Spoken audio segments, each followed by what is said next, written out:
Familia madirom 58 kuom 129 oseyudo chudo maggi bang' kane okaw lopegi gi kambi mar Kenya Airports Authority mar chiwo thuolo ne yaro alap ndeke ma Kabunde mantiere oko mar boma ma Homa Bay.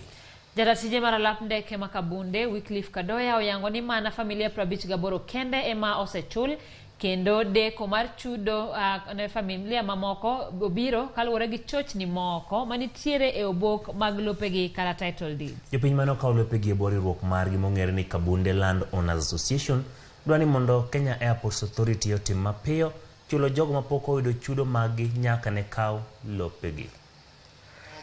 Poko chula, number of affected members moko poko chula. So gimane wa appeal ne jo ki gingi aneni joma poko chulgo.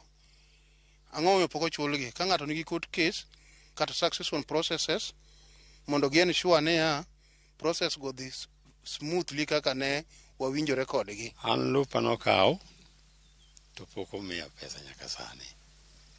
Koro bang'e mano kadhiyo Kabunde to manager makanyo nokona ni lupa kobedo maber ahinya tie kuonde manodhirore gi ng'ato. Naparo ni ng'at ma title deed ne nitiere to winjo be ni nosechule.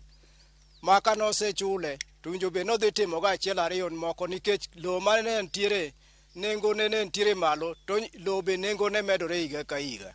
Koro sama nochudi higa ma sani dhi higni ariyo to en pod omak mare pok ochul nyaka